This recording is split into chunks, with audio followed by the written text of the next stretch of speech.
Hi friends, ನಮಸ್ಕಾರ. ನೀವು ನೋಡ್ತಾ ಇದ್ದೀರಾ ಇನ್ಫಾರ್ಮರ್ ಹುಡ್ಗ ಚಾನಲ್.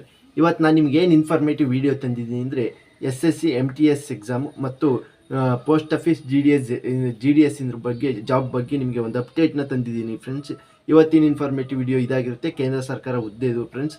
ಅದಕ್ಕೂ ಮುಂಚೆ ನೀವಿನ್ನು ನನ್ನ ಚಾನಲ್ಗೆ ಸಬ್ಸ್ಕ್ರೈಬ್ ಆಗಿಲ್ಲ ಅಂದರೆ ಪ್ಲೀಸ್ ಸಬ್ಸ್ಕ್ರೈಬ್ ಮಾಡಿ ನೋಡಿ ಫ್ರೆಂಡ್ಸ್. ಹಾಗೆ ಕೊನೆ ತನಕ ವಿಡಿಯೋ ನೋಡಿ. ನಿಮ್ಗೆ ಇಷ್ಟ ಆದರೆ ಮಾತ್ರ ಲೈಕ್ ಕೊಡಿ, ಹಾಗೆ ಸಬ್ಸ್ಕ್ರೈಬ್ನ ಸಹ ಮಾಡಿ, ಬೆಲ್ ನೋಟಿಫಿಕೇಷನ್ನ ಆನ್ ಮಾಡಿ ಫ್ರೆಂಡ್ಸ್.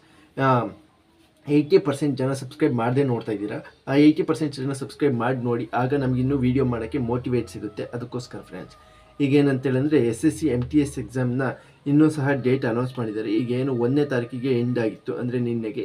ಈಗ 3ನೇ ತಾರೀಕುವರೆಗೂ ನಾಳೆ ತನಕ ನಿಮಗೆ ಅಪ್ಲಿಕೇಶನ್ ಹಾಕೋಕ್ಕೆ ಬಿಟ್ಟಿದ್ದಾರೆ ಫ್ರೆಂಡ್ಸ್. ಹೌದು ಫ್ರೆಂಡ್ಸ್, ಈಗ 3ನೇ ತಾರೀಕು ತನಕ ನಿಮಗೆ ಅಪ್ಲಿಕೇಶನ್ನ ಹಾಕ್ಬೋದು. ನೀವು 3ನೇ ತಾರೀಕುವರೆಗೂ ಅಪ್ಲಿಕೇಶನ್ನ ಹಾಕ್ಬೋದು ಫ್ರೆಂಡ್ಸ್. ಅದಕ್ಕೋಸ್ಕರ ನೀವು ಯಾರ್ಯಾರು ಅಪ್ಲೈ ಮಾಡಿಲ್ಲ ಇನ್ನೂ ಸಹ ಅಪ್ಲೈ ಮಾಡಿ. ಪೋಸ್ಟ್ಗಳು ಸಹ ಜಾಸ್ತಿ ಆಗ್ಬೋದು ಅಂಥೇಳಿ ಒಂದು ಮೂಲಗಳಿಂದ ಮಾಹಿತಿ ಇದೆ. ಈಗೇನಿದೆ ಪೋಸ್ಟು ಅದಕ್ಕಿಂತ ಒಂದು 100ರಿಂದ 150 ಪೋಸ್ಟ್ ಅಂತೂ ಜಾಸ್ತಿ ಆಗ್ತವೆ ಅಂತ ಸಹ ಹೇಳ್ತಾ ಇದ್ದಾರೆ ಫ್ರೆಂಡ್ಸ್. ಅದಕ್ಕೋಸ್ಕರ ನೀವು ಹೋಗಿ ಅಪ್ಲಿಕೇಶನ್ ಹಾಕಿ ಪ್ರಿಪ್ರೇಷನ್ನ ಸ್ಟಾರ್ಟ್ ಮಾಡಿ ಫ್ರೆಂಡ್ಸ್. ಇದು ಒಂದು ಕೇಂದ್ರ ಸರ್ಕಾರದ ಹುದ್ದೆ ಆಗಿರೋದ್ರಿಂದ ನಿಮಗೆ ಸವಲತ್ತು ಸಹ ಜಾಸ್ತಿ ಸಿಗುತ್ತೆ, ಹಾಗೆ ಸಂಬಳನೂ ಸಹ ಜಾಸ್ತಿ ಇರುತ್ತೆ ಫ್ರೆಂಡ್ಸ್.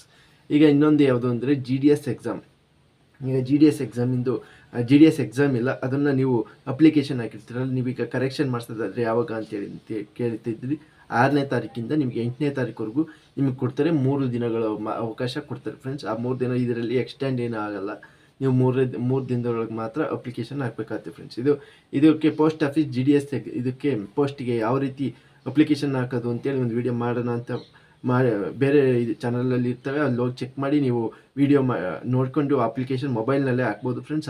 ಅದಕ್ಕೋಸ್ಕರ ಹಾಕಿ. ಈಗ ಇದಕ್ಕೆ 100 ರೂಪಾಯಿ ಮಾತ್ರ ಫೀಸ್ ಇರುತ್ತೆ. ಅದು SC ST ಮತ್ತು ಮಹಿಳಾ ಅಭ್ಯರ್ಥಿಗಳಿಗೆ ಯಾವುದೇ ರೀತಿ ಫೀಸ್ ಇರಲ್ಲ. ಅದಕ್ಕೋಸ್ಕರ ಎಲ್ಲರೂ ಹೋಗಿ ಅಪ್ಲಿಕೇಶನ್ ಹಾಕಿ ಫ್ರೆಂಡ್ಸ್. ಇಲ್ಲಿ ಇಡೀ ದೇಶಾಂತರ 42,000 ಚಿಲ್ಲರೆ ಏನೋ ಪೋಸ್ಟ್ ಬಿಟ್ಟಿದ್ದಾರೆ.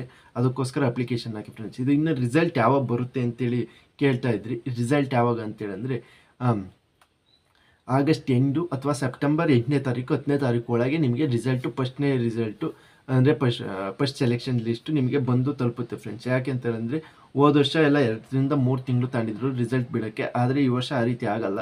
ಯಾಕೆ ಅಂತೇಳಿದ್ರೆ ಈಗ ನೋಡ್ಬೋದು, ಜೂನ್ ತಿಂಗಳೊಳಗೆ ಎಲ್ಲ ಕ್ಯಾಂಡಿಡೇಟು ಅಪ್ಲಿಕೇಶನ್ ಆಗಿ ಎಲ್ಲ ಮುಗಿಬೇಕಾಯ್ತು. ಆದರೆ ಆಗಲೇ 2 ತಿಂಗಳು ಜಾಸ್ತಿ ಟೈಮ್ ತಗೊಂಡಿದ್ದಾರೆ. ಅದಕ್ಕೋಸ್ಕರ ಈ ಎಲ್ಲ ಮುಂಚೆ ರಿಸಲ್ಟ್ ಬರುತ್ತೆ, ಹಾಗೆ ಬೇಗ ಡಾಕ್ಯುಮೆಂಟ್ ವೆರಿಫಿಕೇಷನ್ನು ಸಹ ಆಗುತ್ತೆ ಅಂತೇಳಿ ಹೇಳ್ಬೋದು ಫ್ರೆಂಡ್ಸ್. ಇನ್ನೊಂದೇನು ಅಂತೇಳಿದ್ರೆ ಡಾಕ್ಯುಮೆಂಟ್ ವೆರಿಫಿಕೇಷನ್ಗೆ ನಮ್ಮ ಹತ್ರ ಡಿಸ್ಟಿಕ್ಕಿಗೆ ಹೋಗ್ಬೇಕಾ ಅಥವಾ ನಾವು ಎಲ್ಲಿ ಹಾಕಿರ್ತೀವಿ ಅಲ್ಲಿಗೆ ಹೋಗ್ಬೇಕಂತ ಕೇಳಿದ್ರಿ. ನಿಮಗೆ ಎಲ್ಲಿ ಅಂತೇಳಿದ್ರೆ ನೀವು ಯಾವ ಜಿಲ್ಲೆಗೆ ಹಾಕಿರ್ತೀರ ಅಂದರೆ ನೀವು ಬೀದರ್ ಜಿಲ್ಲೆಗೆ ಹಾಕಿದರೆ ನೀವು ಬೀದರ್ ಜಿಲ್ಲೆಗೆ ಹೋಗಿ ಡಾಕ್ಯುಮೆಂಟ್ ವೆರಿಫಿಕೇಷನ್ ಮಾಡಬೇಕಾಗುತ್ತೆ ಫ್ರೆಂಡ್ಸ್. ಇನ್ನೊಂದು ಹೇಳಿದ್ರಿ, ನಾವು ಅಪ್ಲಿಕೇಶನ್ ಆಗಿ ಸೆಲೆಕ್ಟ್ ಆದರೆ ನಮಗೆ ಎಂಥದ್ದು ಪೋಸ್ಟ್ ಆಫೀಸ್ನಲ್ಲಿ ಲೆಟ್ರ್ ಬರುತ್ತಾ ಅಥವಾ ಮೊಬೈಲ್ಗೆ ಮೆಸೇಜ್ ಬರುತ್ತಾ ಅಂತೇಳಿ. ಯಾವುದೇ ರೀತಿ ಮೆಸೇಜ್ ಬರಲ್ಲ ಫ್ರೆಂಡ್ಸ್. ಈ ರೀತಿ ಇಷ್ಟು ಜನ ಇದ್ದಾರೆ ಅಂತೇಳಿ ಸೆಲೆಕ್ಷನ್ ಲಿಸ್ಟ್ ಬಿಡ್ತಾರೆ. ಅದ್ರ ನಿಮ್ಮ ಹೆಸರು, ರಿಜಿಸ್ಟರ್ ನಂಬರು ಎಲ್ಲ ಇರುತ್ತೆ, ನಿಮ್ಮ ತಂದೆ ತಾಯಿ ಹೆಸರು, ಆಮೇಲೆ ಎಷ್ಟು ಮಾರ್ಕ್ಸ್ ತಗೊಂಡಿದ್ದೀರಾ ಅದು ಪರ್ಸೆಂಟೇಜು ಸಹ ಇರುತ್ತೆ. ಅದರಲ್ಲಿ ಮಾತ್ರ ನಿಮಗೆ ಗೊತ್ತಾಗುತ್ತೆ ಫ್ರೆಂಡ್ಸ್. ನೀವು ಮುಂದಿನ ದಿನಗಳಲ್ಲಿ ಮೆಸೇಜ್ ಬರೋ ರೀತಿ ಮಾಡಬಹುದು ಅಷ್ಟೇ friends. Thank you for watching.